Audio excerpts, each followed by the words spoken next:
Hello, hello, hello. Welcome, I'm Ken Kinter. Welcome to day 46 of my leukemia journey. Today was an eventful day. Uh, I don't know if it really set out to be, but it really was. Um, so today was a clinic day, and there were some big good things that happened and some big not so good things that happened. Um, I guess the good thing that happened is I officially finished cycle one of chemo today. So that's parts 1A and 1B. And it finished with, um, so normally go to the clinic. First thing that happens is they draw your blood to see what kind of shape you're in and to determine if they're going to go forward with other stuff. So the one kind of big thing that wasn't so great was because of all the chemo drugs I got on Thursday and Friday. A lot of my blood work crashed. My white blood cells were bad. My neutrophils were bad. My platelets were borderline. Hemoglobin was low. And truth be told, I had felt very washed out yesterday, Wednesday, and I felt very lightheaded today.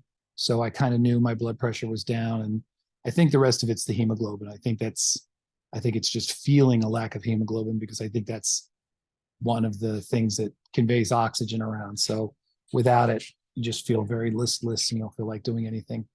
I thought I was just being lazy, but it just wasn't there. So didn't feel so great today. The blood work results were bad, and then, um, but not so bad that they couldn't do everything they needed to do. So then, sort of waited there for 3 hours to go down to IR to get a spinal puncture. Now, I've gone full circle on the spinal puncture thing. This was my third one, not counting the bone marrow biopsy, which is very similar to it. Um, the first one was all fear on my part. The second one was kind of effortless, and I talked baseball all the way through. And then this one was effing brutal.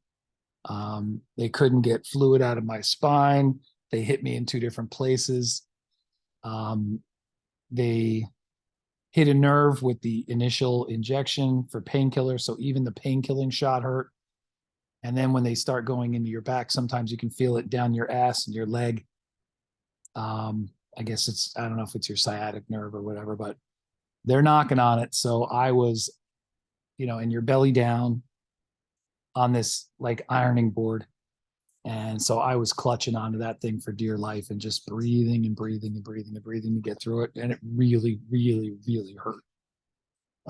Very few of these things are that painful.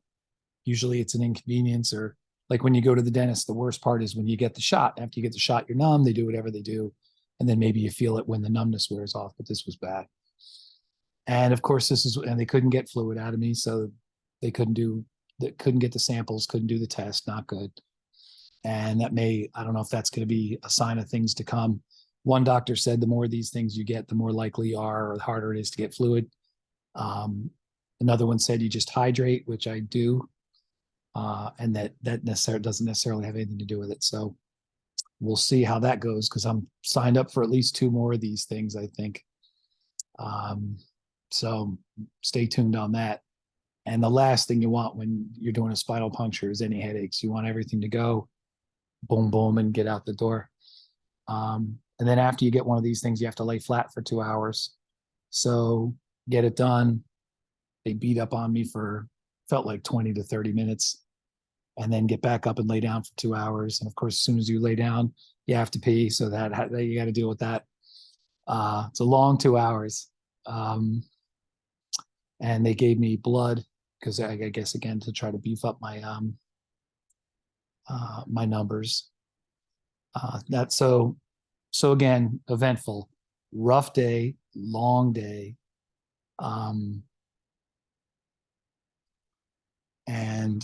But concluded it. So I could be looking at as many as 4 cycles of chemo. So I did it once. Can I do it 3 more times? Yes, if need be. They're going to schedule cycle 2. But then in the meantime, I take 2 tests that determine if cycle 2, 3, or 4 are going to be a good idea. One of them is the another spinal puncture, which is going to be at the end of this month. And the other, I forgot what the test is called, but it's the one where they look for minimally resistant diseases, the MRDs, which I know I've talked about. So they schedule the second round, and then you do these tests, and then you find out whether it's worth it to do all that. So June should be a pretty eventful month. My birthday's at the end of this month, and I'm already having nightmares about either having to come to a hospital on it or the day before or the day after. I hate rescheduling birthdays. I'm not a fan, but if there's a time to make an exception to that rule, it might be now. So we'll see. We'll see how this works. I'd rather get what I need done and be able to enjoy my time and my birthday rather than, just have a day in between. So the other good news is they don't need to see me till Tuesday, so I get 4 days off. Hopefully that's 4 days to rally.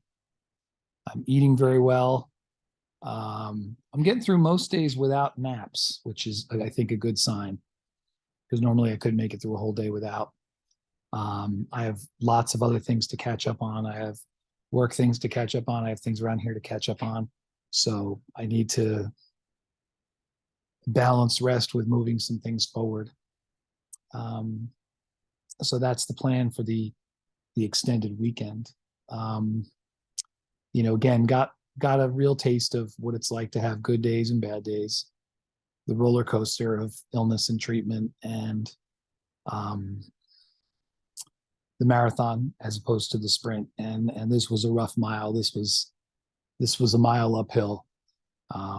Some of them have been downhill, some have been flat. This one was definitely uphill. And it's sometimes it's tough to keep the morale up. This is not a fight like I think of a battle like D-Day or something like that, or Gettysburg. This is more a war of attrition. It's much more Vietnam-esque. It's one assignment after another, one task after another.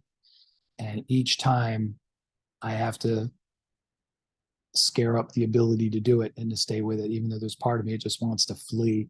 There's part of me that pictured me like running out of the hospital with like 4 needles sticking out of my back, just running down the street. And how just chasing those thoughts out of my head and just saying, I just need to, in AA, they talk about one day at a time. I've often talked about this being one procedure at a time or one day at a time. And when it really gets ugly, it's one breath at a time. And sitting on that table with needles in your back, it can be one breath at a time. It wasn't the previous 2 times, but it is now. I gotta stop doing that. So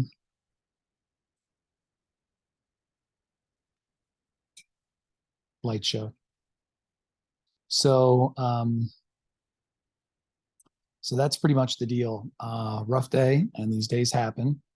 The staff were still great. They were still very helpful. But there's just nothing you can do. It's just, you're up against the reality of what's happening. If your back doesn't want to give it up, it's not. I just hope that changes in the future. So I am going to get some sleep. This weekend is going to be a combination of rest and re-engaging, maybe even just an hour at a time. And also the weather's really nice, so get some outside time in as well. Got a lot of calls today, a lot of texts today, a lot of support today. A good friend of mine, Carmen, brought me to the appointments today because my wife was busy, and that's very much appreciated. So the support is coming in from all sides, and that's very helpful. That's one of those things that helps prevent the flee. I think when people are in situations where critical decisions have to be made and there's a lot of fear involved, I think some of it is just remembering other people. In that moment, it stops being about you as much as it is about other people. The other people that are supporting you, the people I don't want to let down. Other people who are going through this Did a lot of praying today for other people that were in the hospital who were so visibly much more ill than I am. Whether they actually were or weren't, I don't know. But just visibly very, very, very ill. And you see a lot of that in there. And that could be morale impairing, or it can be morale building. I'm trying to choose to make it be a motivator, to keep fighting. I mean, I don't know where these people are. I don't know. The person, when I was admitted, the person that I thought was at death's door in the room next door recovered. He got better, which it did not sound like that was going to have a good outcome. So that's how that works. So I'm going to get some rest and save up. My goal on my days off is to just save up my strengths and save up my energy so that when I get there, I'm 100%, and then they beat that 100% right out of me. But as long as I get through it, and I think that's the central message of today. You beat on me all you want, hurt me all you want, do all this stuff. If I survive it, come out the other side of it, and that's a win. I caught myself today at the end of this really rough day thinking of the Rush song, One Little Victory. And I think I'm going to listen to that before I go to bed. It's a great song. And it just reminded me that, wars are won from a bunch of little victories. And so today was a little victory, hard earned, hard fought, but a win. Still here. That's the win, right? So that's the deal. Good night. I may check in either tomorrow or, I reserve the right to group a couple days if there isn't a whole lot going on. And I really hope there's not a whole lot going on tomorrow. So I'll be catching up with you soon either way. Peace and good night.